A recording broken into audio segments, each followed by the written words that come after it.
So, you got a bunch of aberrant junk. Yeah, some of it certainly is, if not most of it, garbage. However, if, let's say you want a pathway leading into your garden and you don't have the resources or think you have junk that's worth nothing, think again.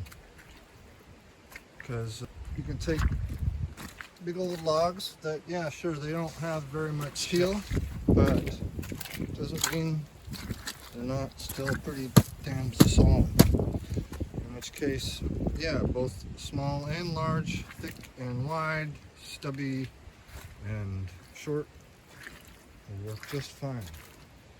Here we go. That's what's left over. This is what I managed to use out of this.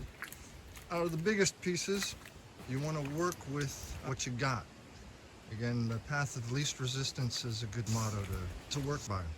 In which case, so you don't overexert yourself. And you just go by what nature's telling you. So we're using this old railroad tie log, me, myself, and I. And you don't want to use anything that's been pressure treated because that's got lots of chemicals and whatnot in it. So this used to be part of a gate. Sure, let's save it for when we get a fence for it, because there is no fence. The fence is gone. All you got is a gate. What are you going to do? Save it till you can afford a fence? Please. If you can afford a fence when you can, you're going to want a matching gate, not something that you've been saving. So instead of going, ah, dang, use it while keeping it attached to shore up the hillside here. Though it's not been eroding, it could use some help to actually keep it from sagging, because it has sagged over the years. In fact, I can measure it and see exactly where and how, which is also confirmed themselves. Anyway, when you do something like this, all you really need are 2 contact points, you know, at either end, even with such a long span. But if it's not as robust as that, you're obviously going to want some more.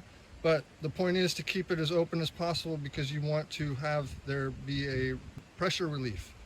That acts as a valve so that any moisture and built up water will have a place to come through. Because if you line this with a bunch of rocks, yeah, it's going to look fancy. It's a lot of work, I tell you, but it's unnecessary because you don't want to do that. You don't want to block the flow of water that's coming out. All right?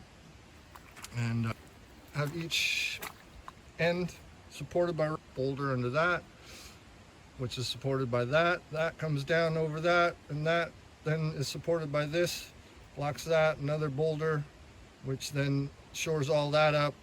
So the point of it is to use, again, found resources. Don't need to buy a bunch of fancy rebar and whatnot. You don't want spikes in the ground anyway. This is what's called a living terraced pathway into the soon-to-be fabulous garden. Yeah. So, you want something done like this at your place? Who are you going to call? That's right. You know who.